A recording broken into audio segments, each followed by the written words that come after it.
Greetings and welcome to the United States Transhumanist Party Virtual Enlightenment Salon. My name is Gennady Stoliarov II, and I am the chairman of the U.S. Transhumanist Party. Here we hold conversations with some of the world's leading thinkers in longevity, science, technology, philosophy, and politics. Like the philosophers of the Age of Enlightenment, we aim to connect every field of human endeavor and arrive at new insights to achieve longer lives, greater rationality, and the progress of our civilization. Greetings, ladies and gentlemen, and welcome to our United States Transhumanist Party Virtual Enlightenment Salon of Sunday, June 8th, 2025.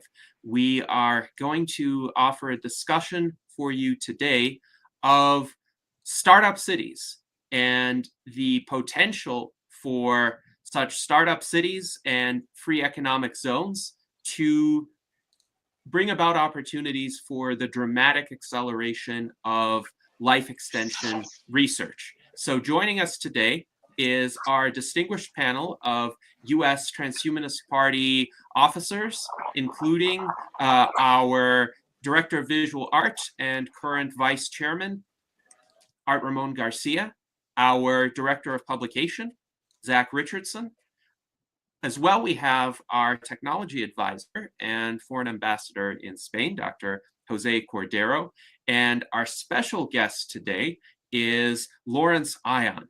Laurence Ion is an entrepreneur who previously co-created various decentralized organizations such as VITADAO and JellyfishDAO, whose representatives we have had on previous Virtual Enlightenment Salons.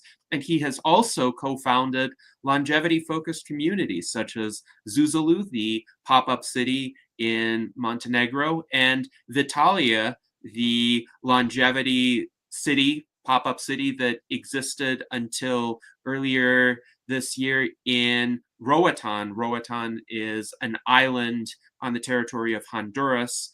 Vitalia existed within the Prospera Free Economic Zone. And now Laurence is spearheading the creation of Viva City, which is a permanent city for people who prioritize longevity and wish to pursue rapid innovations to attain it. And he is also in the midst of organizing what will be a near-term step toward that goal, Viva Frontier Tower, a 6-week program in San Francisco, which will take place soon between June 20th and August 4th, 2025. So thank you very much, Laurence, for joining us. Welcome, and please tell us more. Also, I understand you have a presentation, so feel free to pull that up as well. But what initially got you into this field of creating these in-depth longevity-focused organizations and communities? Yeah, my pleasure to be here. I'm actually in the tower, and people are buzzing here. I can show you around a little bit if you want. There's a hackathon going on. This tower is a 16-floor building that we're bringing our community into, and I'll tell you more about that. In terms of what got me into this, I think it's hard to know what would have happened otherwise, but because I was born with rare genetic disease, I have all these tumors, dozens of tumors, bone tumors that are benign, but they could become cancerous. And you know, growing up, I've had many surgeries. I've spent a lot of time in hospitals, and I do have a lot of joint pains, and I've suffered a lot. I've dealt with the idea of, what if I don't wake up from general anesthesia, potentially some out-of-body experiences, and thinking from a very young age about death, about frailty, and although I had some kind of a detour towards the tech industry, I didn't really know that such a thing as biotech and really advanced, we could create advanced medicine to stop aging. I didn't know that's a possibility. So I kind of, and I was quite on the spectrum, and I couldn't really talk to people much. So I couldn't become a doctor. I was good at math and computers. And so I went into engineering, tech startups. And at some point I was in a sabbatical, and I was thinking about what matters most. I was having this bad ankle pain for a few years, and I was contemplating like, okay, this is gonna get worse as I age for everyone, you know, and like, whatever happened with that field of longevity research, you know. I was researching about how to live healthier and longer, more like on the nutrition side. I was very disappointed with the science. It's like such a soft science. We don't really know anything. Um, and yeah, I started looking into the longevity field more, and I realized my optimism isn't well founded on that, because it had been more than a decade since I last looked at it, and it didn't seem like it progressed more. Um, so I decided to just change my career. It was a bit scary to leave my career in like tech, startups, apps, consumer apps. I was good at that, and I had to build something. And I was like, okay, I'm starting from scratch. I'm gonna go learn biology again. And I was passionate about it when I was younger, but I kind of had to start from scratch. But I was like, nothing else matters, right? Like, at least short to medium term, it's going to be important to our health. And at least I can say, even if we don't succeed, I can say I've tried my best, you know. And yeah, that doesn't make sense to work on anything else, because once we can be once we can be healthy and live longer, then we have time to do everything else, right? And I really am curious to see the future. I love life, and I wouldn't want to die as long as I'm healthy. And even if I'm not healthy, honestly, I've not been healthy a lot of my life, so I still love life. I just work on improving that situation, and I think I always keep hope. How did you draw the connection between like I have a rare genetic disease that's affecting me and causing like my life to be in risk to I want to help everybody avoiding dying in general? It seems like there's a bit of a leap there that it takes a certain mind to take, and I'd like to know what led you to make that jump. And I was passionate about science fiction and a bunch of these futuristic ideas from also I don't know, learning online and other books that are not science fiction, more popular science. And so it just made sense to me, like why would people suffer and age and die? But I kind of always thought it's not my field, and it's those guys are gonna fix it, like Aubrey de Grey and the others. I was you know, I was watching TED a lot, so when Aubrey's TED talk in 2007 came out, I was like, okay, you know, this guy's got a long beard, British accent, they've got it, you know, it's gonna happen.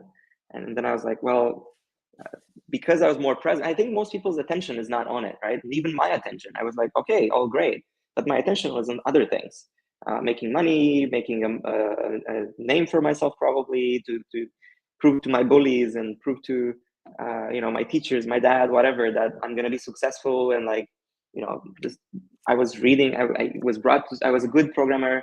I won this grand prize. I was a grand prize winner in an international competition by Google. They brought me here. I started reading Paul Graham, meeting a bunch of the top startups at the time, about 13 years ago.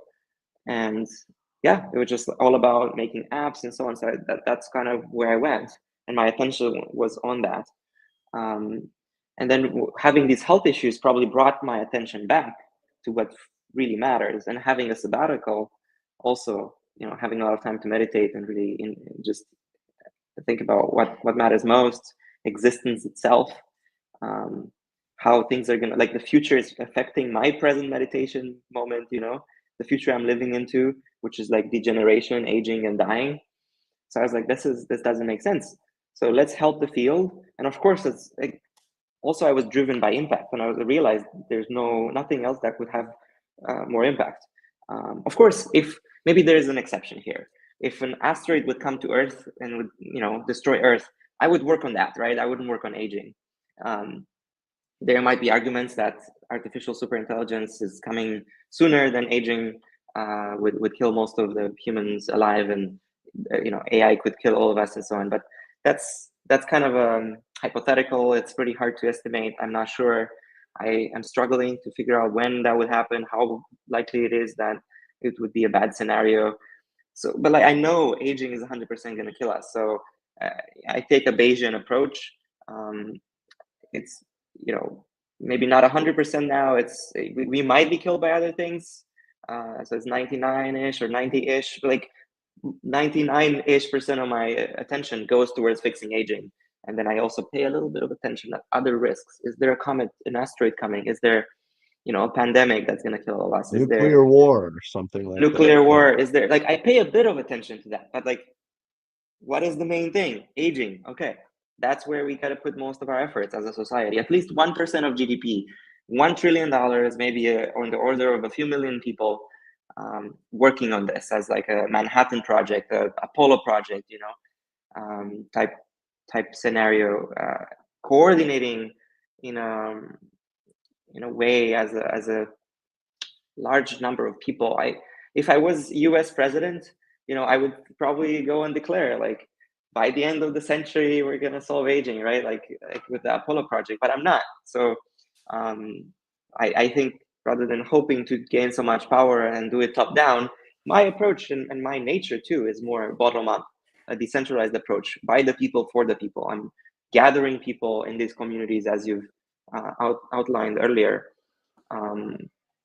to coordinate better with frontier technologies, using AI, using crypto, and many of these to solve, initially focus on aging as the biggest problem, and yeah, solve that. Well, that sort of brings me to my next question, which is when it comes to some of these like high risk, high reward, but also like very likely to be technically successful projects. The first one that comes to mind is cryonics. I know Longevity Biotech Fellowship. I had spoke with Mark Hamelainen for just a minute online, but you know we've had he's interested also in the cryostasis, or I think they're calling it biostasis now. It seems like a very good bridge for getting to point A to point B. But our chairman Gennady has a bit of a theory that if you're frozen to the point where you're in stasis, then maybe that doesn't preserve the I-ness of the self. So would you consider that something that is like a viable therapy approach? Because it seems like in that case that would be a great area to put a lot of energy into. And also also with LBF, I'm hearing about replacement biotech. One thing I had heard some people say is there was a Kai Micah Mills, and he mentioned like all of this stuff about healthy aging is really just a misnomer. And if we're trying to just slow down the pace of us getting old and dying, we're just kind of slowing down the pace of us getting old and dying. We're not approaching a transhumanist reality. We're just getting healthy for a little bit, but still caving into our own biology. So what do you think about maybe like replacement and or cryostasis, or do you also believe in healthy aging? um, I, I came from the mission of course, I love life, and I have these futuristic ambitions. I want to see a world without aging, and then also got a bit distracted with, you know, nutrition science and being healthier, and yeah, just super passionate about scientific method and trying to approach that. And I actually did experiments on myself, where I actually did cure my ankle pain that I was mentioning earlier, for example, and I've improved a lot of things about my body. I don't know exactly how. That's the issue, because you try a bunch of things, and I don't know if it was a coincidence or I actually causally changed something. But yeah, I realized this healthy aging, or like trying to be healthier with diet and exercise and sleep and a few interventions like that, that's not going to take us very far. So yes, replacement is great as a short to medium term solution until we figure out the bioengineering in a more advanced way, because we need super advanced therapies. Like our current drugs that pharma comes out with are mostly like small molecules, some biologics here, very rarely a gene therapy. They're doing very simple things. Mainly, we've had a lot of success with infectious disease, right? but with chronic complex diseases such as the age-related diseases, Alzheimer's, cancer, heart disease, and so on, we're barely putting a dent. We're trying to kind of manage the symptoms a little bit. People have this issue here, so you attack with the small molecule in this metabolic pathway and you do that, and then something else happens with the liver, so you give them this and that, and you're trying to kind of, it's like, I see it as this like super complex machine, like the metabolism, right? The Rube Goldberg machine, and you kind of throw some wrenches in it. It doesn't go that far. We need very, very advanced therapies such as gene therapy, cell therapies, biologics, bioelectricity, and so on. And we're very, very far away from figuring this out. So that's why replacement, short to medium term, it makes a lot of sense. I actually did start out thinking about this. I was like, at least gonna replace all my organs and try to live a little bit longer. Then of course with the brain, there's the idea of ship of Theseus, replacing pieces of it. That's invasive with surgery, but there's also startups working on replacing more like cell by cell with non-surgical pathways, and those are really interesting. It's hard, but I hope they succeed in that. So yeah, replacing organs, and then replacing potentially your whole body. I know it's kind of out there, but it's interesting to look. I'm very open to all kinds of ideas, right? And that could buy us more time. And then worst case, plan, that's like kind of, I see it as plan B, because I wouldn't want to do surgery. Ideally, we have amazing drugs that and gene therapies and so on that go inside and fix everything. Maybe even nanotechnology eventually, right? Although of course, gene therapy teaching your cells that are kind of like these nano robots to do things in your body is almost, it's kind of close to nanotechnology. Until we figure that out, we might have to do surgery and work on replacement as plan B. And there is a pathway that's we can see that the tech tree is not so complicated to get the replacement done. A few $1 billion, 7 to 15 years, something like that seems feasible. Maybe even faster if we have a special jurisdiction, which I'm working on, and I'll tell you more about. But then plan C is cryopreservation. In case we have an accident or we get some terminal disease, or even just age, which is a terminal disease. Right? Like if we get too old by the time replacement is in, or by the time bioengineering is advanced enough to fix these issues, we can cryopreserve ourselves for sure.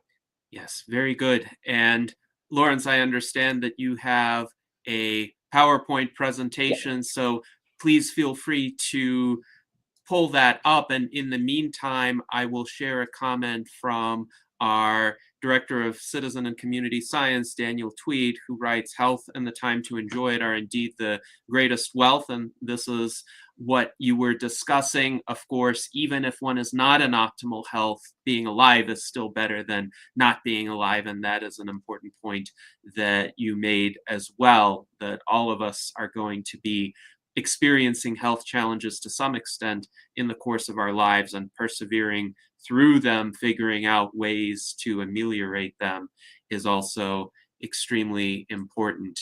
And now, while Laurence is pulling up his slides, we also can share some links to prior virtual enlightenment salons with individuals who are mentioned. Mark Hamalainen, for example, I visited him and Anastasia Yegorova in their longevity lodge in Lake Tahoe, and we had the longevity fireside chat about the longevity biotech fellowship and Mark's thoughts about the prospects for various life extension approaches and strategies. And we also had virtual enlightenment salons with Kai Micah Mills on HydraDAO and CryoDAO as well. So please check those out. Here's the CryoDAO Virtual Enlightenment Salon, and I believe Laurence is ready with his slides. So please begin. Thank you. So this is a concept for Viva City. We're building an actual permanent new city, a charter city for longevity. It's gonna have a special jurisdiction to allow faster innovation, take away the the bureaucracy, the over-regulation that we have in most of the developed world, where we could and want to live. So yeah, we need a city, just like the Manhattan Project had Los Alamos, right, where top experts gathered, but also everyone. It's amazing to live healthy together. When you're in a community where all the food is healthy, right? It's easy to eat healthy by default, right? When you see other people exercising and so on, and they inspire me to also exercise and kind of close my laptop and go join them, do some yoga or whatever there. We are social animals. The environment you're in shapes you a lot, and it's very hard if I'm by myself, so trying to have all these healthy habits. If other people go to bed like early, I can also do that. If the lights, in my environment go red at night and so on, which we do have this in this tower here in San Francisco as one of the communities. I'll tell you more about it. So yeah, we want to accelerate medical innovation first, but all innovation generally. Have a broad level of autonomy in the special jurisdiction. It's also amazing to live in an intentional city. We've done some experiments and it's been life-changing for a lot of us. So yeah, health, of course, is the most important. Everyone says health is the most important, but somehow a lot of people, they're not very present to this idea. I'm happy that I am. And that this led me, even with my health issues, it led me on this path, and I'm optimistic that we can actually put a dent in aging in the next. My goal is honestly 9 years, because I'm reaching in my 40s and my parents are getting older, and yeah, I think we need an ambitious goal. And I do want to make this interact. Can people actually say something, or it's only chat? It's only right? Chat, but people can Okay. chat whatever messages they want. Yeah, so maybe don't this is like a presentation that I had physically, so people would shout out, but you can write in the chat. So if something resonates with you, right there, dude, right? And if something bores you, right there, boring. And I will interactively improve the presentation and know for the future as well. Feedback is great. And if you don't get something, just right there, I don't get it, and I will the guys will tell me, and I can say more. So nobody wants to end up like this, right? You don't want to age and be sick in a hospital bed, which 80% of people spend 80% of people over 65 have at least 2 age-related diseases, and 80% of healthcare spend is in your last year of life, generally in a poor health condition, mostly in a hospital bed. And also, this is healthy aging, right? Like, a lot of people think, I want to be like this, be able to exercise, run marathons, be feeling great, even though I'm old. But actually, this is not great either, I'm telling you. What you really want is something like this. If you know Justin Timberlake's In Time movie, he was presenting his mother, his wife, and his daughter, right? And they all are in perfect peak health, youthful. Everyone is useful and great. So the vision is that in the 2030s, within 5 to 15 years, my goal is like 9. Within 5 to 15 years, we will restore youth, just like Ozempic is making the rounds, and people are like, wow, amazing, we finally have something to make people thinner, solve weight loss. The same, I hope, in the 2030s, people will see this. Not perfect, not be 25 to 30-year-old like the movie, but something where you make 90 the new 50 or something like that. You get some rejuvenation in the 2030s, even if you don't fully solve the problem. That's the vision. So how do we get there? Luckily, of course, I'm sure many of you know that drugs that target aging are the future of medicine. This is a better approach. Instead of managing symptoms, we address the root cause of disease, aging itself. You probably know, right, that aging has been slowed and reversed in lab animals by dozens of pharmaceutical interventions. This is possible. It's great news. There's no such thing as dying from natural causes. Everyone gets one of these diseases. That's exponentially. All of these diseases go up in incidence over time at an exponential rate. So you're gonna die from one of these. If not, probably you're gonna have more after you're 65, more than one, and it's not great. Of course, all of us will have sarcopenia, muscle loss, bone loss, vision loss, all these things. It doesn't feel great to age unless we do something about it. And also, it's economically unsustainable. We have an inverted pyramid of more people over 65 now than people under 5, and these kids under 5 are mostly in developing nations. They're not going to be able to sustain pensions and sick care, elderly care. Instead, let's flip this script, rejuvenate people, people that are now old and need hospital care, hospice, elderly care. Let's bring them back to youth. It's going to be great for them. They're going to stop suffering. It's going to be great for their kids that have to take care of them instead of being productive. Great for the economy. Win-win-win all across. It's so much better. Instead of paying a huge percentage of GDP in cost for elderly people and them suffering, they can now bring their wisdom and all their talent and that compounding knowledge over time. They can live longer, be healthier, and contribute to the economy and actually grow it. And I see hyper growth. I see hyper exponential growth if we can rejuvenate people. So of course we want to. There's this health span thing, right? Like we want to extend the healthy lifespan. But as a side effect, of course, you also increase lifespan. I don't think it doesn't make any sense to me, this debate of health span versus lifespan. You can't keep people in a poor state of health for much longer. You need to extend the healthy, make people be healthy. And of course, if you're healthy, you don't die. So lifespan will be also increased. You do both at the same time. There are these promising approaches, right? The damage repair approach with SENS and Aubrey de Grey and so on. There's the cellular partial reprogramming approach, which has gotten a lot of hype, right?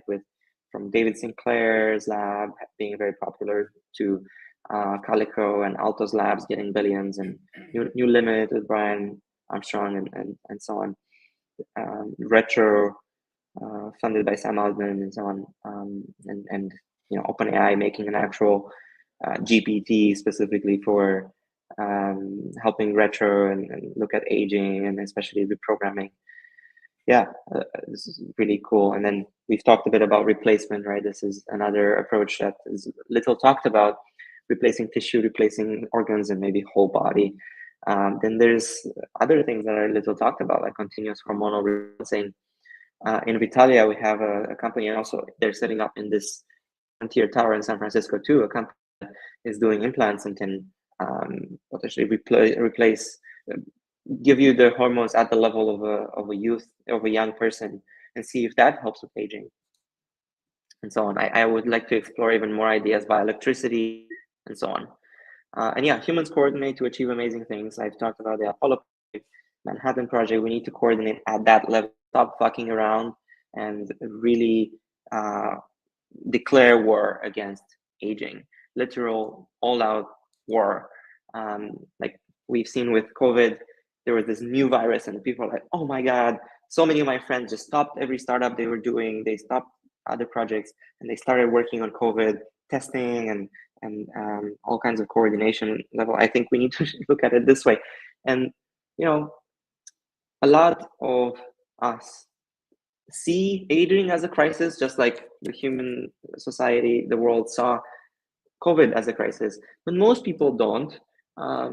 So it's pretty hard. We're shouting in the void, kind of. It's such a small, not well coordinated community, and we need to do better. And that's why I think we need to, first of all, coordinate online with things like decentralized science.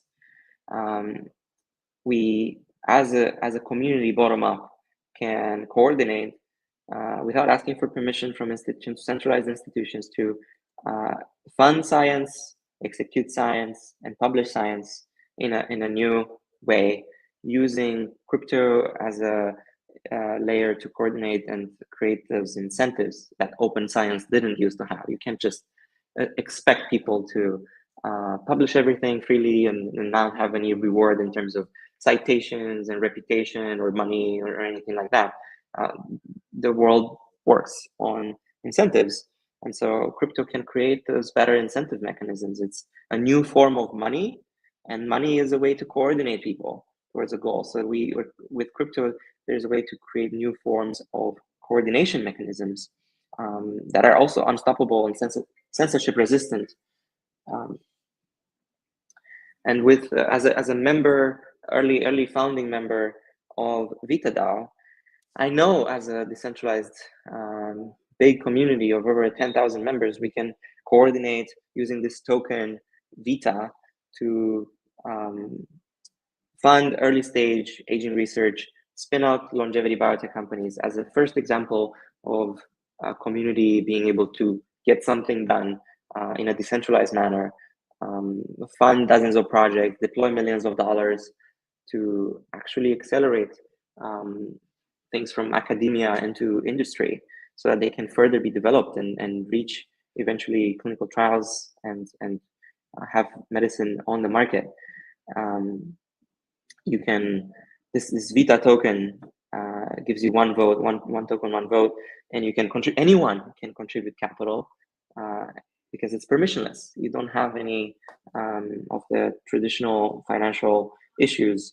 You can contribute $1, $1,000, whatever, and you get these tokens and you can vote with them, and then you can sell them if you don't want them anymore, if you don't believe in what we're doing anymore. So it's not a donation, but it's also not a usual, it's a different kind of thing. And then you can also earn Vita tokens by contributing your work. It's also permissionless to join the DAO and do bounties, contribute your resources as well, IP or ideas. Yeah. So one of our projects was ready for clinical trials at some point, and I realized how long it's going to take to go through clinical trials, how pharma has to put up the billions of dollars that it takes to bring a new drug to market, and they don't really get this new approach to medicine. And this asset we had, it wasn't that attractive to pharma. And yeah, how do you get all that money, and how long will it take? I realized, yeah, we need to exit the status quo. And as we have this new type of organization that's online, we want to give people not online medicine, but like real medicine. So we need the physical jurisdiction too, to get over the problem of overregulation. There's this invisible graveyard, people dying, waiting for medicine that would have potentially saved their lives. There's this paternalistic, monopolistic paradigm where you only can take a drug if the FDA, the government, says it's okay, right? It doesn't allow medical freedom. It doesn't allow my body, my choice, my freedom to do what I want with my body, because it punishes whoever would give me that medicine. And yeah, I just think it's just crazy the way it's set up. I mean, I see it as like setting the speed limit at 4 miles an hour out of a fear that, oh, if you're trying to increase the speed limit, people will die. Well, if of course more people would die if we had the speed limit at 4 miles an hour right now, because yeah, we couldn't get food into cities, we couldn't get to the hospital on time, and so on. It's just not it doesn't make sense. And also, we can be rigorous in terms of safety but still move fast.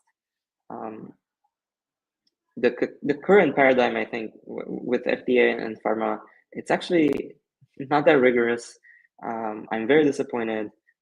Safety is not that preserved. So it's like you're just taking longer and also not being as safe as you could. So we got to do better, be safer and faster when it comes to developing new drugs, and allow patients to choose. Yeah, if you have someone who has a terminal disease, it's crazy that you can allow euthanasia, right? I am for allowing people to choose euthanasia, but why don't you also allow them before euthanasia, which is like 100% chance of death, allow them to work with researchers and try something, even if they're in a coma, right? Like, just maybe there can be something that can fix that. Science can evolve and they get a chance. And of course, you want to make sure there's no snake oil incentives. There's, not people, you don't have people taking advantage, trying to profit. So in our jurisdiction, we want to only allow you to sell things at cost. So you don't make any profit unless you prove efficacy. But allow people to try, as long as something is proven safe, then anyone should be able to purchase that at cost. And then you do want to also coordinate to get that efficacy data. That's what matters in the end, right? And then you can make a profit. So yeah, the problem is the severe overregulation. Takes billions of dollars and decades to bring a new drug to market. There's this winding road that makes no sense. And yeah, with 10 years of inaction, there's a huge cost. That's what regulators don't see. They're great people, very smart. I know a lot of them, they want to do good. It's just that they're in a system which only optimizes for the cost of approving a drug, a false positive, right? Approving a drug that has some side effects and maybe kills people, right? And you're just trying to not, like, you're worried about a few people potentially dying if you move too fast. And then, yeah, you don't see the cost of inaction, the invisible graveyard, the millions and millions of people dying because you didn't approve a drug fast enough. There's 10,000 people in just the US dying every year from cancer, where otherwise they would have been saved with just the drugs that existed that year, right? If we just allow them to try. I know there's a right to try, but it's really complicated. We don't have a good system here. So that's on the terminal disease part. But like, also, yeah, you just gotta let people choose. Like, some people are suffering, then maybe they go to suicide because they don't have any solution, right? Who are you to tell me what I can and cannot do with my body? And yeah, I know people might make mistakes. We do in our city, we're gonna have a filtered community, truth-seeking approach. We're not gonna allow snake oil salesmen, right? We do want to be very rigorous on safety too. The smartest, most aligned people initially that really can be have informed consent. And yeah, I want to see this be tried out, and actually many such experiments. We want to see a sandbox where we try out different things, and maybe the rest of the world can see what works and incorporate that. So yeah, the solution, this special jurisdiction, freedom to experiment, a regulatory framework that allows this warp speed drug development. Like we've seen with COVID, we had Operation Warp Speed. We had an advanced therapy, a vaccine, be developed in just 8 months. It could have been done in 4 months if we allowed challenge trials, from what I understand. And yeah, we just got to treat aging with the same level of urgency and create Operation Warp Speed for Alzheimer's, for cancer, for heart disease, for aging itself, and just be very rigorous in safety trials and go from a promising therapy to life-saving drug directly. So yeah, there's this idea of voice versus exit, reform versus creating a new system.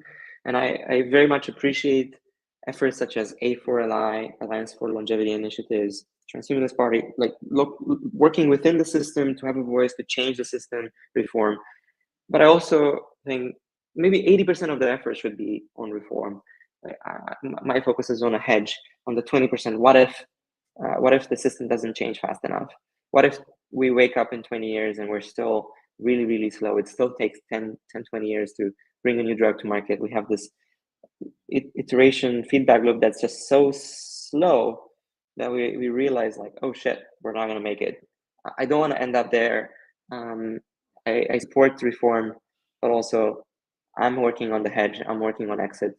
Make this sandbox, make this special jurisdiction And yes, as a community, we have this power of leverage. We have leverage. We can create our own laws and regulations. We can self-govern. Like, who are them to tell us how we can live our life? What laws and regulations? How we do clinical trials? How we experiment with our own body? If we're in a city with a special jurisdiction where we control the laws as a community, bottom up, as a DAO, like VItaDAO having an actual physical jurisdiction. Yeah, like we have the right and the leverage to say it's up to us. We live here, we say what the laws are. And I highly recommend watching Dallas Buyers Club, a movie that is clearly a big inspiration, showing how a community of AIDS patients coordinated to create a buyers club, a sort of OG proto DAO, a members club where they went around the FDA, solved their own issue, just direct as a club by the people for the people. It's really fascinating how a community can coordinate and achieve major things, and then with protests, Act Up, and others, they've actually managed to also lobby the FDA and speed up approval of drugs that were saving their lives. And I also started, apart from VItaDAO, also a similar idea of, instead of so having a community with a token, the Jelly token, about to be launched, JellyfishDAO, coordinating not to fund biotech companies or aging research and start biotech companies, but rather fund movie ideas and start new movies, produce them, promote them as a community. And my biggest focus is on Hollywood type, drama movies that can influence millions of people, inspire them about the world without aging. Honestly, all these rational arguments I give, I don't think they change many minds. It's all just talk. I think you need to inspire people with the story, take them through a hero's journey, so movies can really scale our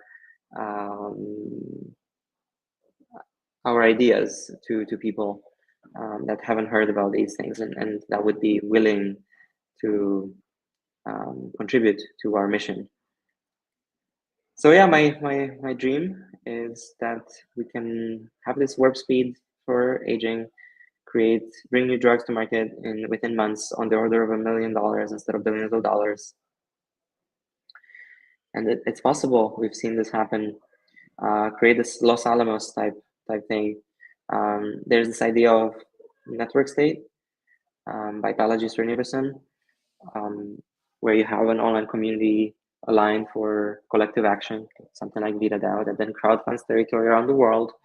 You have more members and more GDP, and square footage, and you become as big as a lot of countries, and you're like, wait, why don't we get declared as a country, as this archipelago, even though it's not like a continuous geographic area? And I think it's a very, very cool idea. It just might take a long time to get other countries to recognize pieces of their own countries as like part of another jurisdiction. It could take decades, and I don't have that time. So meanwhile, we thought, okay, how do we get fast from an idea, this online community, to having an actual physical new society fast? And Vitaly Buterin made these slides where he also, inspired by Balaji here, recreated this at Zuzalu, one of our first experiments. So we were thinking, okay, how do you create something that's one order of magnitude longer than a conference, one order of magnitude more people than a hacker house, which is a bite size that's digestible, right? For people to go for in a resort, 2 months, 200 people, where it's a mini village, and we see how it would feel like to live together with like-minded people in an intentional village, and so we went to Montenegro in this resort and living in close proximity in a remote location. And yeah, it was life-changing for a lot of us. We had healthy food, just by default available, exercised together, tracked our biomarkers, and a lot of rituals. And it was just amazing, better than here, better than San Francisco, Silicon Valley, in terms of this density of this best people, and just walking around and being able to have an awesome conversation with anyone that you cross paths with in this mini village. And wow, like it was like we want to live here, right? And Montenegro was open-minded to create such a special jurisdiction. One of our residents is now Prime Minister of Montenegro, and yeah, things are doing well. It's been 2 years though; it's a bit slow. So we also went to Roatan. So I'll just to kind of talk about like what is a pop-up city. The Zuzalu thing was the first of its kind pop-up city. So you have this idea, online community, then how do you get to a new society? So we thought, okay, we do a pop-up, but then you still have more steps. Like just because you gathered for 2 months doesn't mean now you have a permanent thing. Most people went back to their lives, and it wasn't ready for people to fully move. How do we get there? So first of all, we didn't have a special jurisdiction. So with Vitalia, we went to Roatan, where there was already a special jurisdiction called Prospera, and we partnered with them and thought, okay, Montenegro is interesting, but like let's try here. Go for 2 months, brought a few hundred people, then stayed longer, and thousands of people came through. And yeah, people built companies during Vitalia, brought therapies to market, gene therapies, advanced therapies. We had, of course, people like Aubrey de Grey and Brian Johnson came by. Brian also brought his father, did gene therapy, and a bunch of friends. And yeah, this is happening, right? Like within just a few months, we've seen unlimited bio be created and do a VEGF gene therapy, and more gene therapies started getting created. Unfortunately, there were issues, and now I'm looking for a new location, and we have a Viva City as the name now, building the city to make death optional. And I would love to see a lot of you there. And first of all, the online community, then in these gatherings we do all over the world, then in permanent hubs, because I do think this is like if you look at this question mark, where is it? From a pop-up, how do you get to a permanent new society? I do think we just need to do more pop-ups, and also with these pop-ups, we create permanent hubs like this tower, which I'll show you around in a bit. So meanwhile, we're looking for a new location. We have $2 million bounty out, so a prize for anyone that makes introductions to leaders and makes it happen for us to actually create a special jurisdiction, make a partnership with the country where we have quite a broad level of autonomy, a semi-autonomous jurisdiction controlled by us, where we move in and actually build Viva City. If you make the key introduction, you get $1 million. If you make the introduction to the person that introduces us, then you get $500,000, and so on. If you have 2 orders of separation or 3 levels of separation, you still get half of the amount that the next person in the chain, the referral chain, gets. Right, so in total, it gets to 2 million. So yeah, you can spread the word, and even if someone you know or someone who knows someone you know that spreads the word makes this happen for us, then you still get a significant probably amount. So I hope that's going to encourage you to spread the word that we are looking for a country to partner with, a host country. And yeah, we have these. We have a tweet that you can find on City of Viva Twitter, or just search my name, or yeah, let me know, or go to referral.viva.city and you can submit a referral. So now Viva Frontier Tower.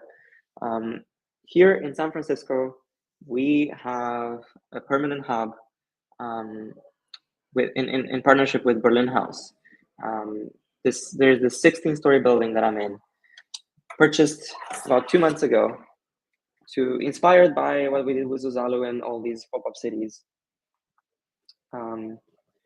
where instead of being in a remote location, in this horizontal resort or village, we're trying out something different, a vertical village.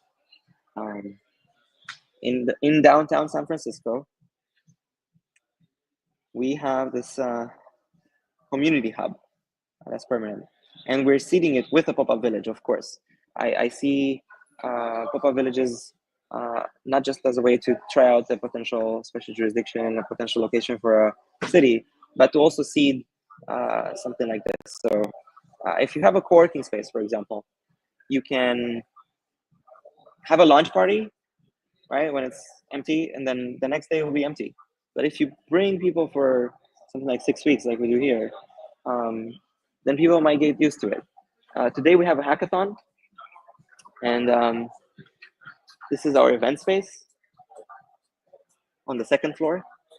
It's gonna take me too long to go through the whole tower, and the Wi-Fi would disconnect, so I can give you a virtual tour. But I do encourage you to visit, especially during these 6 weeks from June 20th until August 3rd. We have amazing people here. It's just mind-blowing. I spend 99% of my time in the tower, I think. I just work, meet people, discuss amazing ideas, and sleep. The idea of a vertical village is it's not just a co-working space. We have labs here. We have healthy food.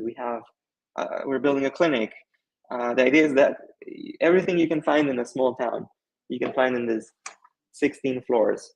And of course, after the pop-up village, we hope this is going to be a success and be permanent. It is purchased, and yeah, assuming everything goes well, this will continue. Assuming financially this works out.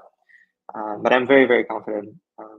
It looks already, it's just the whole San Francisco Bay Area is buzzing about this. It's already amazing. We have also a longevity floor. We have a floor for AI, a floor for crypto, a floor for arts and music and robotics and so on. All these things, but most relevant to you guys probably the longevity floor, which of course the goal is to accelerate biotech, but also be healthy by default, provide wellness to the whole tower, healthy food, exercising together, and all these things. Having an actual clinic with doctors, therapies, peptides, exosomes, and so on. Having also a hyperbaric oxygen therapy and DEXA scanner and tracking your biomarkers with advanced panels, and storing your blood in a blood bank and stem cells and so on. Maybe a cryopreservation facility in here, because yeah, a lot of people are signed up to cryo in the Bay Area, and of course the storage would happen separate, but just the facility to prep. And then most importantly, on the longevity floor, we have a sort of incubator to collaborate in our war against aging. Not just biotech companies, but also people create apps that help to coordinate better, or work on advocacy, right? Creating a new political party or PAC, political action committee, and things like that. So we'd love to have Transhumanist Party presence here too. So yeah, you have two options: work on curing aging with us, or a random fun side project. With option one, you can do another one. With option two, you're dead. So I very much think that option one is the way to go. Work on curing aging, and then you have time to do everything else. So I would love for each and every one of you to not just be a spectator, to like actually do something to coordinate as a swarm, right? Join this private Telegram group, or just apply on Viva.City, and then we'll approve you to mention that you're from the Transhumanist Party Salon, and yeah, we'll approve you. You can join this Telegram and coordinate, at least, even if you don't have time, even if you're already working on aging, you're 9 to 5, you're doing the research or doing other things. It's still important that we have a group to coordinate, like even when there's an announcement, to kind of amplify it. Just every few weeks, take a few seconds to amplify an announcement, or more so to change your career, or more so move to a new city, and just work with us, volunteer, or get a job. Like we have job roles out. We need a chief marketing officer. We need the chief operating officer. We need lawyers and programmers and all kinds of people, not just biologists. So yeah, you can. I hope you can join us. And if you have any questions, suggestions, recommendations, concerns, anything, I'd love to hear in the comments. And yeah, eager to continue the discussion. Thank you. Yes, thank you very much, Laurence, for an excellent presentation. And our audience agrees. There are numerous remarks to this effect. We do have a question that I think would be interesting for you to address from Mike Lazine, who asks, what did Laurence have to do to get clearance to build essentially what he calls a small town, a vertical village in San Francisco? Did you need to get city approval and or state approval? No, because this is a 16-floor vertical village for us, but we haven't modified the building much. Whenever you modify something, you want to put a new plug-in or a socket, right, or electricity. Yes, you do need approvals, but those are rare and they take a long time. And we are working on some approvals. The one thing, the major thing we want, this is a commercial building, and we want to also have co-living here soon. So we put in an application for a permit to have mixed residential and commercial use. Yeah, that's one of the major things. And of course, we want to modify things to the facade to make it look a lot more futuristic, have LEDs and high-tech stuff, and make it with like green, grow food, vertical farming as well on it, and a lot of things. And yeah, some of these require permits. It will take a while. With San Francisco and California, it's not fast, but it's fine. Meanwhile, we occupy the space and we have an amazing time. Yeah. So you expect that even though the Viva Frontier Tower event is intended to last for 6 weeks, that you will actually be in that tower for much longer than that, since I will leave.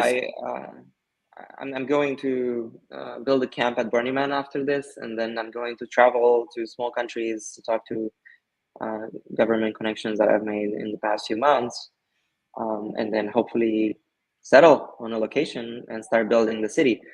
Of course, I still will help seed more such permanent hubs in every major city, and there's not just this, maybe a hotel nearby for more residential, and we'll potentially have even more and more over time. You create like a little cul-de-sac or neighborhood with healthy restaurants and living and working and clinics and everything, and it maybe becomes like a Viva town, like a Chinatown, but for longevity, right? A piece of every major town, every major city where it's all the longevity stuff is there. yes. On the way to build this city, we at least gotta fill out a tower, and then more towers in other cities, and then a little Viva town in every major city, because we have this big online network, and people don't necessarily want to move, and they might want to stay where they are, and it's fine. We create something for them there too. But of course, the special jurisdiction where Viva City will be built is where the most frontier, the most impact, the most interesting things will happen. The best people, right? The new, like Silicon Valley is was the frontier, the new West. It used to be the Wild West, right? The farthest away from DC, the newest kind of part of the US, right?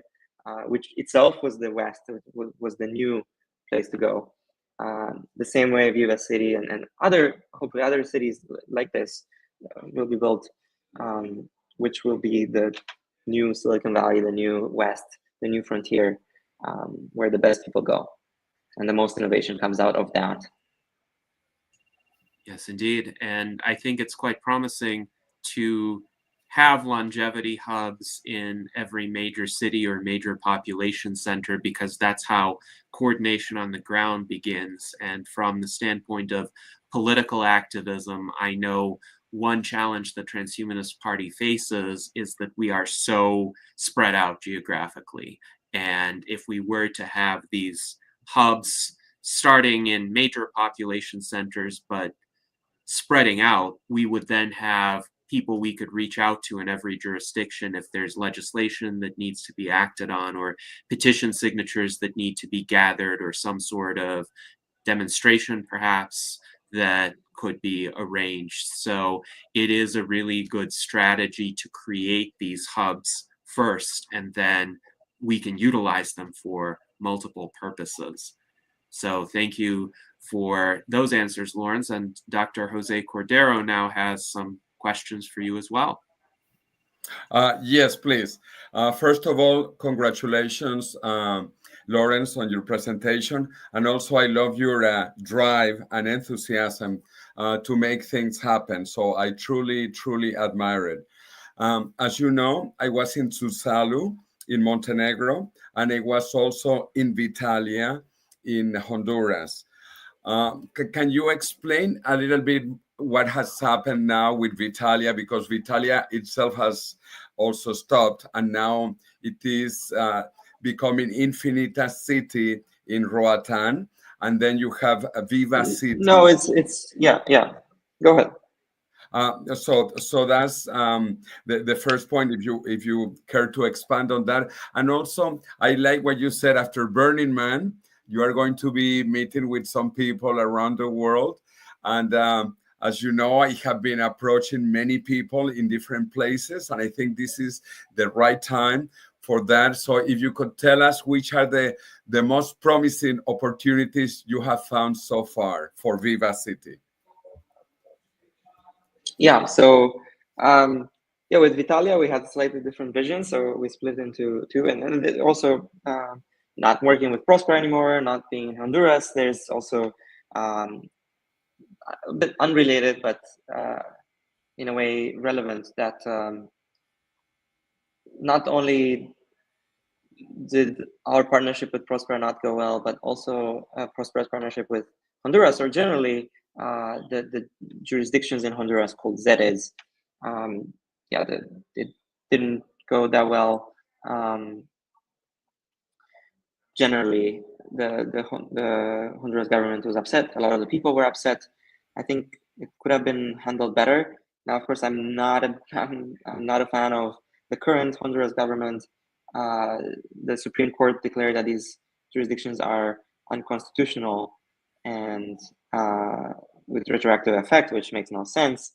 It's really bad, but I do think in the future there are a lot of learnings from that. So first of all, you gotta not just have the legal right to have a special jurisdiction, because we have a new government, or the people might be scared of what's going to happen and so on.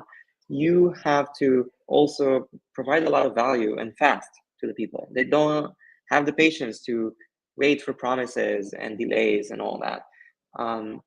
So moving fast, bringing a lot of people quickly, creating a lot of jobs, a lot of investment, actually creating a hospital, especially when it comes to a medical innovation zone, bringing top talent, doctors, a tier 1 hospital there where the locals can also benefit from it. And they would be, I think, a lot happier. They're getting some benefits, sharing dividends with them, sharing generally upside, even though it's on paper, stocks, tokens, whatever, where they feel, okay, there's some value here on paper. Maybe, within 4 years, this unlocks and this is going to be successful and I'll be rich too. Like, they have a piece of the pie, right? Where everyone grows with the success of this city. That's my approach. And it's also interesting how in crypto as well, you see a token being created and then there's an airdrop to the existing community. Everyone is brought in, and it's like, instead of having 100% of a pie that will not succeed and will get shut down, it's much better to have like 80% of a pie that will grow big and be successful, right? So I very much believe in like sharing with the locals so that they're happy, they feel there's a lot of value in this, so they won't get shut down. And I do hope that these jurisdictions in Honduras will continue as the new government. I mean, there's an election, and maybe there's going to be a new government, and maybe things are going to work out. And I really do hope so. I wish Prospera the best, and all the other jurisdictions, and I hope more will be able to be created. There's Morazan and Orquídea. There's 3 jurisdictions in Honduras, and I do hope more can be created. And more competition. I'm not so interested in Honduras. I mentioned Montenegro. I tried not to mention other names much where we haven't done much yet publicly. I'm definitely looking around the Caribbean a lot, and I'm connected to a bunch of the leaders in these countries, small countries in the Caribbean, a little bit South America, and then Eastern Europe as well is a big focus. Just a few of the Eastern European countries that are not in the EU. And then, yeah, we have an option in Asia, we have an option in Africa, but they're not a high priority because they're far from our community is mainly in the US and Europe, and it's harder for our people to move. And but I'm open to pretty much anyone in the world. It's just a matter of prioritization. Okay, and there is also another initiative that you probably know as well called Immortalis. Immortalis is also looking for a place where to start up a new city with a new law and to push for these longevity ideas. Have you been in contact with them, or do you know of these or other initiatives? Yes.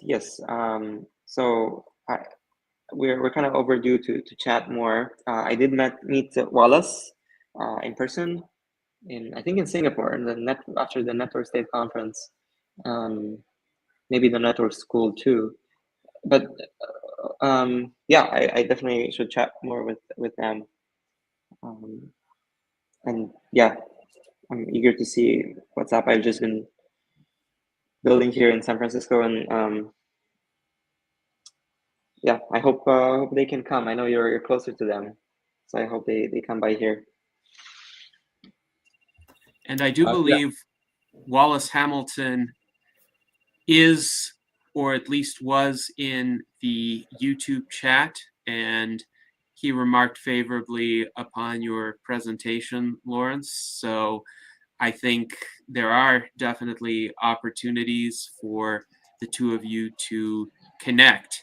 And we also have Mark Hamilton, who stated really potent points were being made regarding your presentation. And he also pointed to severe overregulation in the United States being 100% the problem. He writes, to cure age-related diseases, we must cure big bureaucracy, starting with the FDA.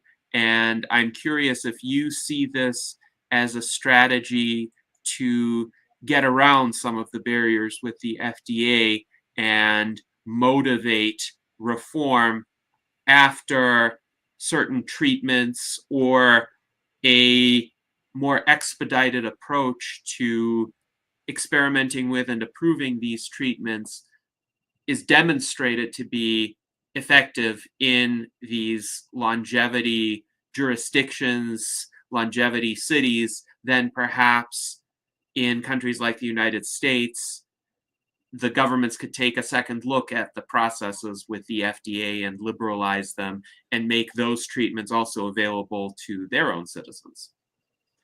Yeah, exactly. That's on point. Severe overregulation, FDA is the problem. We need to exit and show a better way. And then, of course, people can come to our special jurisdiction, come to Viva City in the future and get these therapies. But imagine how is it gonna look like when your neighbor in the US goes to this remote location and comes back rejuvenated, or they don't have Alzheimer's anymore, or they and you're seeing like, okay, but my father also has Alzheimer's. That guy cure the, like, over there in some other country in this other jurisdiction, they're going to demand, be like, what do you mean? Like, the US needs to create warp speed again, right? Like with COVID, just and pass it through the FDA fast, so that we can have it here in the US too. Everyone will demand this.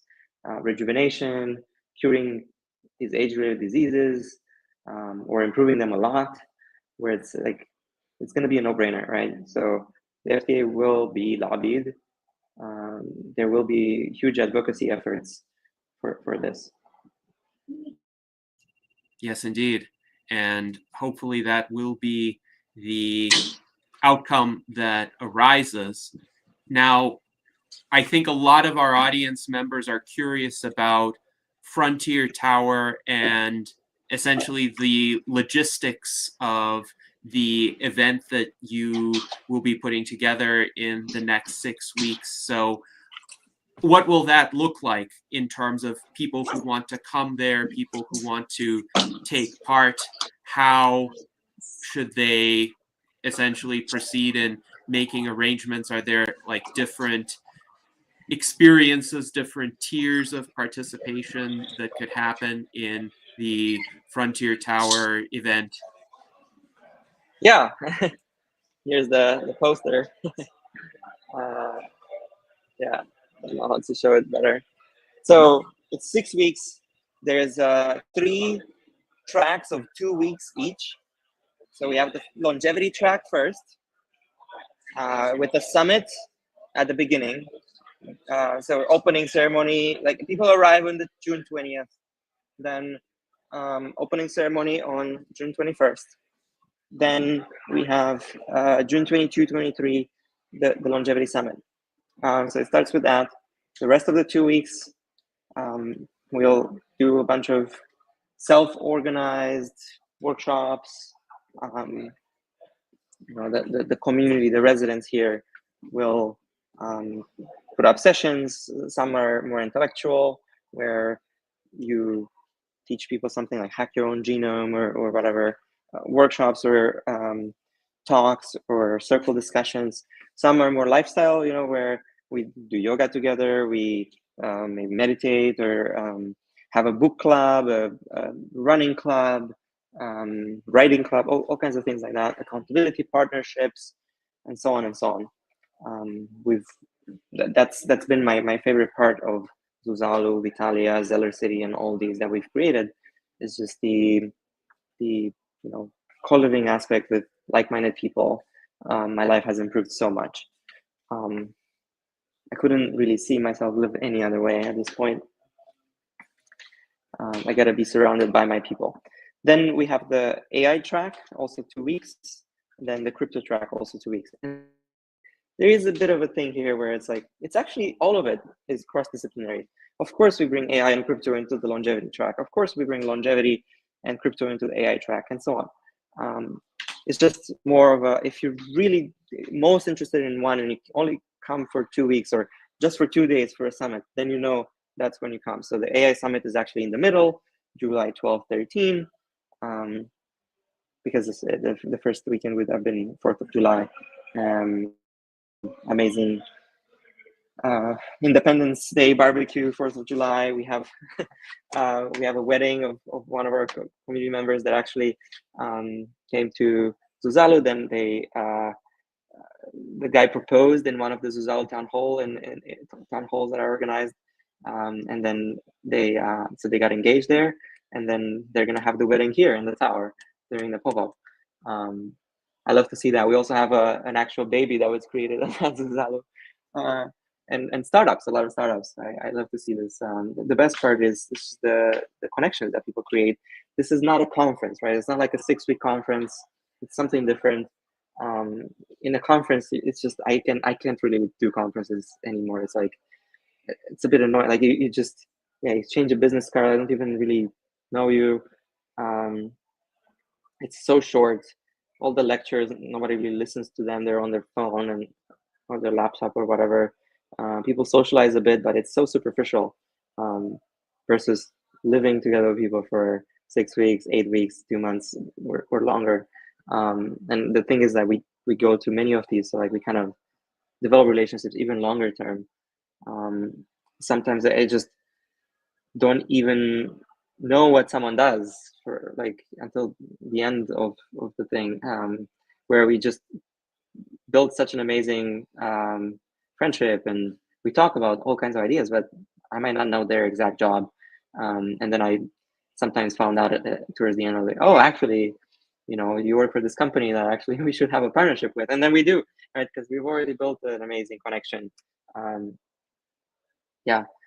Then we have healthy food every day, like lunch is included. We have an incubator program across the 6 weeks, a demo day at the end. So it's you learn how to pitch your startup, how to fundraise, how to build product, how to talk to customers, all these things, and actually have the top investors being in Silicon Valley here. You have a demo day where you can get in front of them, raise money. We also have a bunch of other parallel tracks across the 6 weeks from each of the communities here. The robotics floor will do a robotics track. We have a neurotech track to measure your brain age and all these things, a bunch of devices to play with. There's the lab, right, where you can actually build a project in there. There's an arts and music track. I want to actually learn how to mix music over the 6 weeks and so on. It's just, it's life, and it's also good for the mission, good for the soul too. And you don't have to come for the 6 weeks. You can come for just a little bit. I do warn you, a lot of times people have come, and I'm sure some of you have seen this, where you come for like a few days or a week or two, and then you're like, and then people keep trying to postpone their flights, and then they have a hard time with accommodation because someone else booked it after, and like, I encourage the leap of faith. Actually, our price, unfortunately, we do have these kind of tiers because we need to know exactly how many people. So we will have from June 10th only a few spots reserved, and the price will go up. So actually, if you apply now, you can hold your spot for a bit longer. But yeah, June 10th is when the price goes up. Is the last day of the standard rate, and it gets into late bird, and we're not sure how many people we can approve after that. Yes, June 10th, so that's in 2 days. And one thing to keep in mind also is airplane tickets become more expensive if one chooses flights that are proximate in time. Like I had a situation where I wasn't sure about my schedule for attending Vitalist Bay, and I ended up ordering a flight about 2 weeks before a particular conference, and it cost me essentially $500 for a round trip flight, not a long distance between Reno and Oakland. And usually I could get a flight like that for under $150 both ways. Yeah. So that is important to consider. I forgot to mention Vitalist Bay. Was just ended a few weeks ago in Berkeley. We had a 2-month gathering just of Vitalists, so all longevity focus, which is a smaller community. I like to have this cross-disciplinary approach. A lot of people that are in AI or in crypto also want to live longer, and there are ways for them to help us. We do need to use AI tools, and we do need them as engineers in these companies. And so a lot of people that are just normally in AI, they think longevity is cool, but like I'm not a biologist. No. You can be around us, and then actually work on AI for one of the longevity companies, or with crypto, things like VItaDAO, things like Viva City need to be governed and fundraise with crypto and so on, and it helps the mission. But yeah, with Vitalist Bay, it was also really amazing to be with just people that are like true vitalists, dedicated to this mission, without all the debates about like, oh, health span, or what about like, there's death gives life meaning, and like, we want to live a bit longer but not that much longer, like it's fine that we die one day. Like, come on, life is definitely good, death is definitely bad. Like, it's amazing when you're just with people that see this. Yes, absolutely.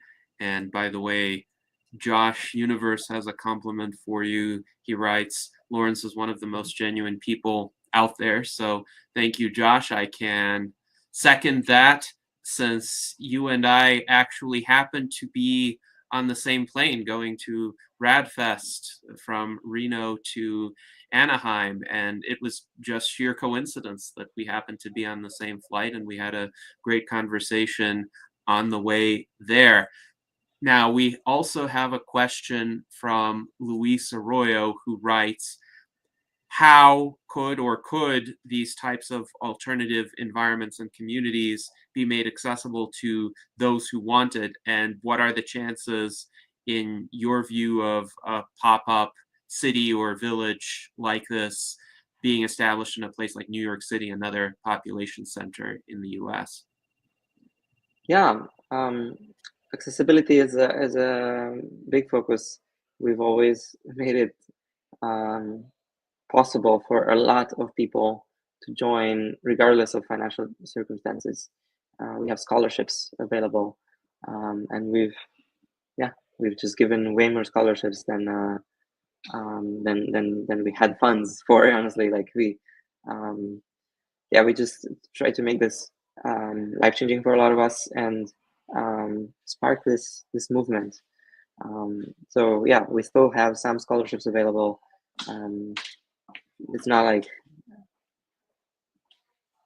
perfect at this point. Like financially, it's a bit tougher to give like full scholarship. But if people cover some costs, at least food, for example, then that's good. Or yeah, we have some for really exceptional people. We can still cover a full scholarship. Excellent. And also, I'm curious, and regarding New York City, yes, we of course want to have a pop-up and a permanent hub there too. I am focusing on LA first, though. After San Francisco, LA is important because of Hollywood. We bring these ideas to Hollywood, then they spread these ideas to everyone else. I just returned from a trip to the LA area yesterday, and it is an interesting place. I would say there are potential techno-optimists. Of course, a few transhumanists I know reside in the LA area, but there are other techno-optimists. There's a nice Google campus there that I visited, and also Google has its autonomous vehicles there, branded as Waymo vehicles, that are open for people to take rides in various parts of LA, including the downtown area and the northwest suburbs of Los Angeles. So I availed myself of the opportunity to take 3 rides in Waymo autonomous vehicles. I think there will be people there who have more immediate experience with recent emerging technologies, who may be drawn to something like a longevity pop-up city as well. We also have a comment from Mike Lazine. It's amazing what deathists tell themselves to rationalize dying, and that's in regard to all those people who say, well, we want to have greater health span, but not greater lifespan. And my explanation for this is these are flimsy rationalizations from people who want to seem normal, who want to seem mainstream and conform to what they think the predominant opinion is. Even if that doesn't really make logical sense, they want to try to make it seem logical to them in their minds. So they make these pro-death statements, even though they're not against certain technologies for health extension. But the way to overcome that is for that view to no longer be mainstream, for there to be hubs, communities where the opposite view is held, that death is wrong and we should do everything we can to fight it. So thank you for working on this. And Josh Universe says we need a Viva City pop-up in Miami for crypto governance systems. And Zach says they should focus more on Miami as well. So that's another suggestion. It seems that people want these pop-up cities near either where they live or urban centers Correct. they consider important. So now, and my answer yes. to that is, okay, build one. We need people to scale these. I can't do them myself. So we can support you in building a center in your city, not just a pop-up, but actually use the pop-up to seed a permanent space, either leased long-term or bought as a space, as real estate.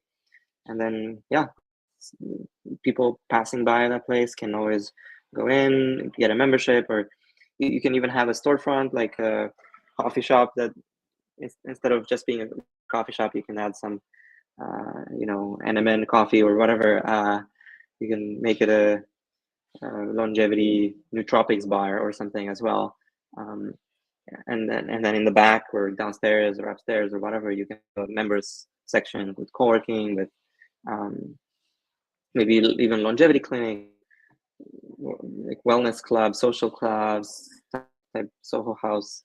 It doesn't have to be a 16-story building like in San Francisco, but I do love this vertical village type thing. And it's actually, in my opinion, easier to raise the money to do something ambitious and brave like this than to have something small and have like your mom and pop business kind of thing. Yeah, speaking of raising money, I would be curious to hear you discuss that to a greater extent. How were you able to raise the funds to purchase a 16-story building? What did that entail? Whom did you need to persuade for that? So we've historically, with Zuzalu, was like fully funded by Vitalik. Then Vitalia, we had also VCs and angel investors and so on. We're building this amazing business, and with Viva City, it's just a split, so we have the same investors.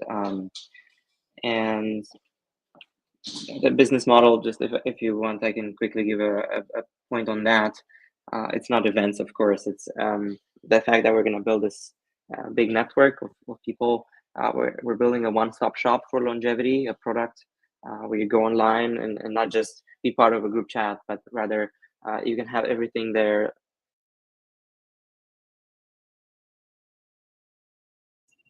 Oh, it looks like you went on mute. There you are. Sorry, just my AirPods, one of them went out of battery, so. No problem. We can still hear you clearly. Yes. Yes, yeah, we can so still first, hear you. like this longevity one-stop shop that we're building, you can go to this one location, have a membership, and have blood tests included, longevity consultations, things that you can do today as well. Like, people really need something to do now, and of course, in a sort of partnership Venn diagram with VItaDAO and all these other things, to also direct some of that capital into funding research that can actually stop or reverse aging eventually. And then also, once we have a special jurisdiction, we will capture a percentage of the upside from these therapies that can be given to billions of people, can capture a lot of value too. So it's also like a piece of $1 trillion, $2 trillion kind of business industry, longevity, once it succeeds.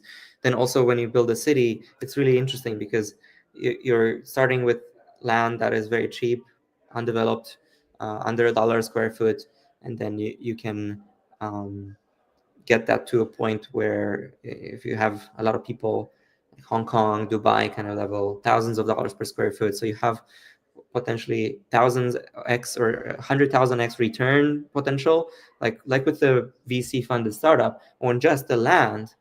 But then you have downside protection because if you fail, a startup can go to zero. Land you can still sell it probably for the same amount you bought it, or if you developed it, it can even be great return there, even though it's not VC level, it can still be great. So yeah, real estate is interesting. Like, venture real estate is even more interesting. Making a city, the real estate component also is really fascinating. So you have this big network, the membership fees, the crypto token aspect, and so on, then the longevity therapeutics and the real estate of building a new city. It's I've never seen a business model like this. It's unprecedented return profile. The expected value, for example, from the land thing is is much higher than usual because you have that downside protection. The expected value of the longevity therapeutics is like huge, right? Like nothing like it, with maybe the exception of super intelligence. And then yeah, crypto networks can grow really big and be fast growth and a huge return. So that's I'm very happy. I've never seen a business model like this, and it's been easy fundraising. Then on the tower itself, it's an ambitious project. We have a partnership with Berlin House, so we helped bring in the money and the people, but it's not owned by us directly. Yeah, it was pretty fast to raise the money. High net worth individuals, with this vision of like an empty building downtown San Francisco, very cheap compared to what it used to be, because real estate after COVID has gone down. Commercial real estate is a very low. So yeah, people don't really go to the office anymore and so on. But this is a new concept, right? It's a vertical village. People want to be here, and they are paying membership. We already have a few hundred members in the tower generally. So yeah, the bet is that, the bet so far has been looking great. So it's looking successful. So yeah, it was an argument that we made, and yeah, with all our pedigree and things we've done in the past, and with the partnership with Berlin House, these guys Jacob and Christian and CHP from Berlin, they have also amazing pedigree, and they're amazing guys, amazing partners. They put in their own money. They brought in a lot of their previous investors, and yeah, I'm very happy with the outcome. Yes, thank you for that discussion. And it looks like quite a vibrant place thus far, just from what you showed us. Yeah. I'm curious, after the 6-week event, if somebody wants to, say, reserve a room at the Frontier Tower, would they be able to do that for a more extended period of time? Or on the other hand, if someone travels to the area and decides to stay somewhere else at a hotel or an Airbnb, would they be able to visit the Frontier Tower and perhaps participate in some later events that are held there, or interact with the residents there if they're interested in longevity or AI or cryptocurrencies or other emerging technologies? Yeah, that's the plan. And also, we encourage you to come at this inaugural historic pop-up village. I know that people procrastinate if they know that they can come later. Like you never know. Like first of all, you want to be there at the beginning. You want to be there in this concentrated period, and then hopefully you'll be successful, and even more successful within a few years. But you never know. And so yeah, there's no better time to come than these 6 weeks. The plan is that yes, you will be able to reserve an office and eventually also a bedroom once the permits are in. Yeah. Yes, thank you. And presumably you have yet to secure the residential permits. So for this initial 6-week event, would you expect that people would need to get their own hotel accommodations elsewhere in the area? So there's a hotel nearby that is taken over for a few months, with 30 rooms. Then we have a hackathon floor here. We have a 6-week hackathon as well, where there's some private offices that allow people to nap in temporarily. We have a bunch of housing options. Some people also offered us like free rooms in their houses for our scholars, like when we give a scholarship. And yeah, we're quite full in terms of housing options. Ideally, people find their own, and we have a Telegram group where some people coordinate to get places nearby, and live together too. But yeah, we can help a bit. So don't hesitate to apply and get in touch. Yeah. Yes, thank you. This reminds me a bit of the situation with Vitalist Bay. Vitalist Bay did have some housing at the Lighthaven campus, but it filled up very quickly. So I ended up attending 4 of the 8 Vitalist Bay conferences, and I was staying in a different hotel or Airbnb in Berkeley every time. And I ended up walking around quite a bit and becoming fairly well acquainted with the town of Berkeley. So that was an interesting experience. I would say probably for most of our viewers, if you're interested in attending any of the Frontier Tower events, do start looking at hotel accommodations. And if you're interested in exploring any of the options that Laurence mentioned, get in touch with the appropriate people, join the Telegram group.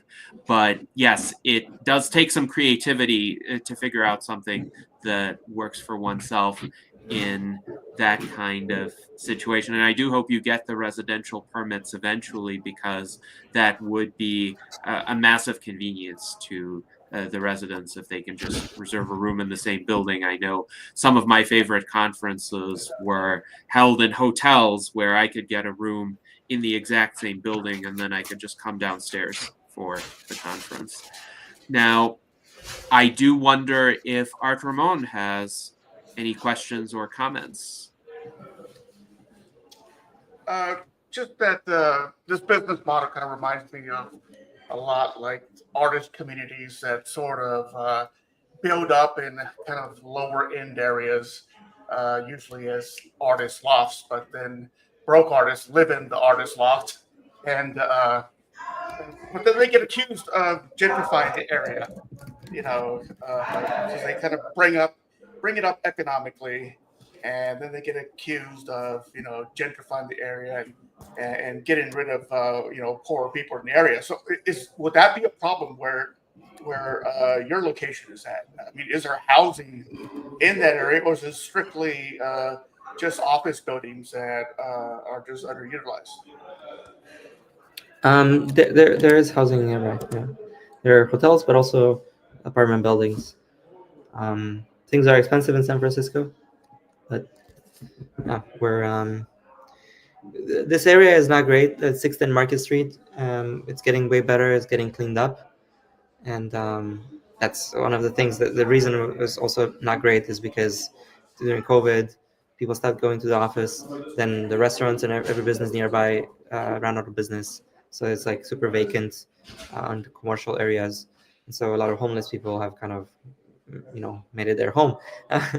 But now we're bringing back people. We're reinvigorating the area, and rents probably went down in the area, and now they're probably gonna get back up.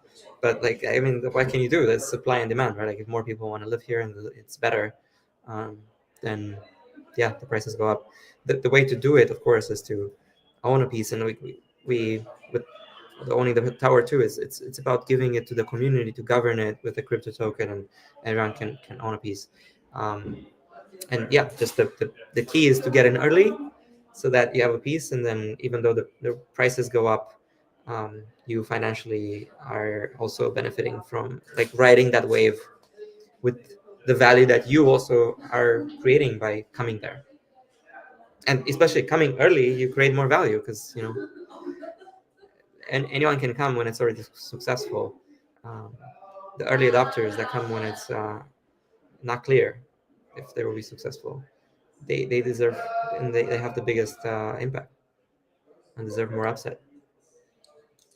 Yeah, I remember going to certain areas in Dallas, and there were sort of areas that got artistically gentrified, to put it that way. Then it kind of built up a bar scene, and it was very popular at a place called Deep Ellum. But then things turned, and they kind of went back down, and then it kind of people left. So it could be a bit of a risk, going into an area like that. So yeah, it's just my experience. Yeah. Indeed. Well, thank you, Art Ramon and Laurence. And now, Zach, I know you have other questions you want to ask Laurence, so please go ahead. I've actually felt like this was pretty comprehensive. I was really interested in everything he's said so far. I think this may be a one point where I don't actually have an additional question, but this has been great so far. All right. Well, let us continue for the next 14 minutes. And Daniel Tweed was wondering, when you were in that room with the more ornate wallpaper, do you know who the faces on that wallpaper are? I don't. I was wondering that myself too. I just haven't had the time to ask or look into it. Yes, Wait, that okay, might maybe I've be. got something. So can you tell me a little bit about so what is going on with Prospera? Like I felt so bad thinking about if I wanted to kind of Google what's going on with the tension between you and Prospera. Like, am I searching for drama or am I not? But at the same time, I feel like it may be something that's very interesting for us to know with what is the issue with Prospera, because we have some members of the Transhumanist Party that are saying like, okay, well, maybe Xiomara has some points that the previous conservative government was a little bit too quick to jump the gun on saying we should have this freedom zone. But I've always supported Prospera's mission, and I actually was sort of late to just finish the Don't Die documentary and see, okay, he had a procedure done on Prospera. So what was your issue, Laurence, with Prospera? And if you could say as much as you can or as you'd like to with what is holding them back that made you say that that's not the place to have your vision enacted in. Right. So it's at this point it's harder, right? Because as I mentioned, the Supreme Court of Honduras declared that these zones, these ZEDs, are unconstitutional, and I hope that there will be a way around that. There will be some kind of solution, and I'm pretty confident. Like, the guys at Prosper are smart, and they can probably figure it out. And this is very important. We need more of these. Like, the original vision was that, like, the reason we went to Montenegro too is just to have another one. It's just a slightly different approach. I'm a lot more, bottom up, kind of by the people for the people, DAO governing the city. So we just have slightly different approaches. So that's one reason we split up. And I'm open-minded generally. I'm hoping to see that they Can you succeed. But elaborate what you I think mean it's by this, by the people, for the people? Because I feel like one of the sort of complaints I've heard from at least the area that's sort of against Prospera is like, well, these are these greedy capitalists coming in and they're offering, sure, a little bit more than base wage, but hey, they're building buildings that are twice the local building code. They're doing their own thing. Who knows what's going to happen to our community? It's these rich white tech bros coming in from another country. These aren't our people. So when you say by the people, for the people, maybe you could elaborate a little bit what you mean by that. Yeah. There's this idea of governing a city like a company, the more authoritarian approach. Singapore is run, really well as an authoritarian regime. It's just not really my vibe. Maybe it's more efficient. I just also think when it comes to, like, Prospera is a general charter city, right? My focus is on longevity, medical innovation. If you have any side effects, and you can be accused of some, like, when you do a lot of trials, or even when it comes to the COVID vaccine, for example, right? Like, there's billions of people that have taken the vaccine, and then also people die every day. And so it will happen that someone will die right after taking the vaccine or the day after. And it might look like a correlation, but it doesn't necessarily mean it's causation, that someone died right after taking this vaccine or this other medicine or so on. Now, of course, you can actually look into and figure out if there is a causal relationship there. But, actually, in the court of public opinion, with mainstream media, with PR, and Western world being very much pro-democracy and so on, I can see the accusations of like, oh, someone went there and had a side effect or died um, because of the therapy, and even though there's no proof, right? It can all just be like words, accusations, right? And people don't really go into look into the science or something. They will just say, oh, of course, something bad happened. And whose fault is it? Well, this leader, there's the CEO to the city, and like it looks, like a dictator. It looks bad. It's like, oh, dictator doing experiments on people. I'm really worried about that kind of way of looking at it. So I'm not sure that's a good approach. And I do also know that when you have that approach, the leader of the city will have an incentive to do some of the same things that are done everywhere else and not take risks, because it's ultimately their head that falls if something goes wrong. Even if they didn't do anything wrong, it's just like they will care very much about PR. Whereas when it's really controlled by the people, when it's a DAO, it's all democratic, control bottom up about what is allowed and what isn't there.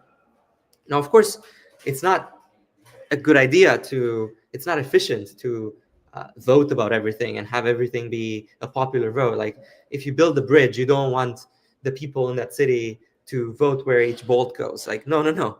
You just make sure that that's a sort of layer of accountability, um, where the people oversee or sort of make sure that nothing crazy is going on. But you go to a company and maybe you have some representative democracy, or even what I like more is like liquid democracy, where you delegate and you have reputation based things, where you have more like the people who have done a lot in construction have more of a say on that bridge, or more specifically on which company will get the contract to build the bridge. And then the company is run like a company, more top down, and as we've seen works best. I'm all for going with what works best.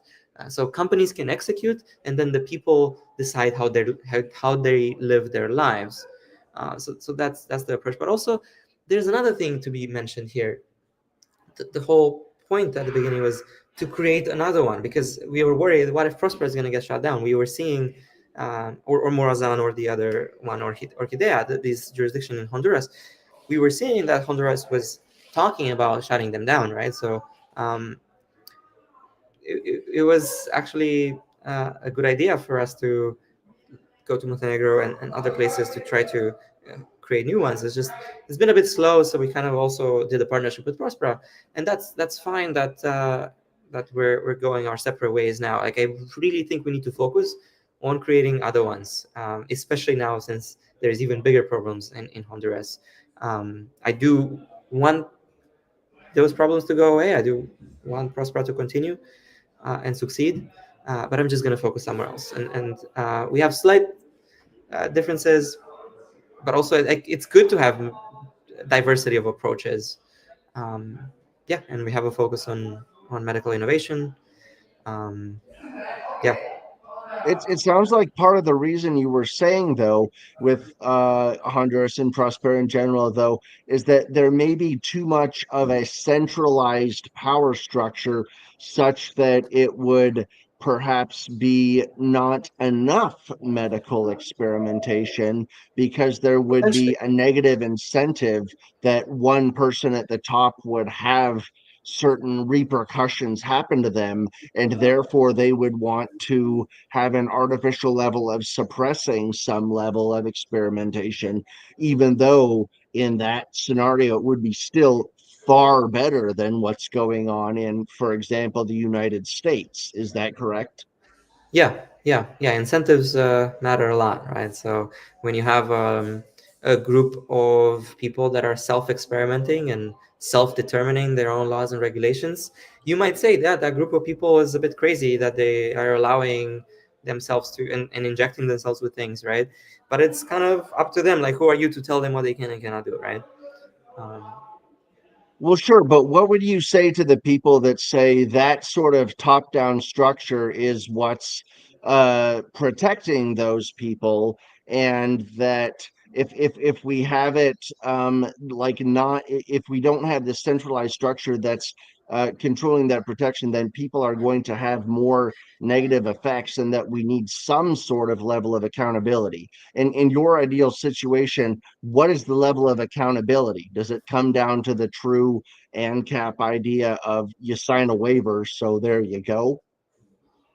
I have I think there's a great framework here where, first of all, you have a basic basis of common law, where you have courts and judges, and they can, if someone has caused harm to someone else, given a drug that was toxic or something, you can punish them. As the judge can say, look, you've done a poor job, you lied, or you didn't do the proper things, right? And you get punished, but that doesn't prevent harm. That only punishes harm after. So you want to also prevent harm. So on top of this basis of common law, what you want is a regulatory framework that finds that optimal balance between like how much regulation you want, how much oversight you want. So it's not a free-for-all where you just allow people to do whatever. You require regulatory insurance before selling a drug to someone else, right? So that if you just have one insurance company, that's basically FDA, right? FDA is like an insurance company in that sense, of like an insurance company that insures liability, or like regulatory insurance. They would have to pay if harm gets if there's someone who's harmed, because that person can sue and get money, and so the liability insurance will have to pay out. And of course, an insurance company wouldn't want to pay out, so they say, I will only insure this this drug or this company, therefore allowing it to be sold only if it follows some basic safety checks, right? Or like, kind of determining that optimal level where it's because if you have multiple insurance companies, then they compete. So if one insurance company is too much like the FDA, and it just has all this bureaucracy and nonsense, like asking for all these things that take a lot of time and a lot of money, then their competitor is going to win the business, right? So you also have competition to make sure you're fast and you're cheap. So then you're seeing the cost of inaction too. You're accounting for it in the incentive structure by allowing competition. So it's not monopolistic and paternalistic. It's really just what's rational, how you want to make sure that people don't get hurt, not only because you personally want to, but because you as the insurance company would lose money, right? So there's the capitalist incentive there as well, to do a good job on ensuring safety. So you don't leave people to their own, just, oh, you signed the liability waiver. I do want more and more medical freedom, but I think this is a good level. Common law basics, and then requiring liability insurance. And then on top of that, when it comes to efficacy, because that's also, it's not just about safety. People are worried about snake oils selling. So with efficacy, you just don't allow people to take a profit. It's just sell at cost until you prove efficacy, and then you can make a profit. Yes. And that's I will unique. say, I like that. Yes. I will say I had an extensive conversation about this with Trey Goff of Prospera back in 2024 at Longevity Summit Dublin. So those who are interested in finding out more, please look up that conversation on my YouTube channel, Trey Goff, Goff. And Laurence, thank you very much for joining us today. Unfortunately, our time for this salon is coming to an end, though we have had a fascinating and wide-ranging conversation. And thank you for the presentation and the little tour you provided of Frontier Tower. Hopefully, all of us will be able to make it over there at some point, at least. And those who are thinking of coming for the 6-week conferences, the 6-week event that's coming up, act quickly, because there are advantageous rates now in the next 2 days, and it'll be easier to find accommodations the sooner you begin your search. So thank you everyone for joining us today, and I hope we can all live long and prosper.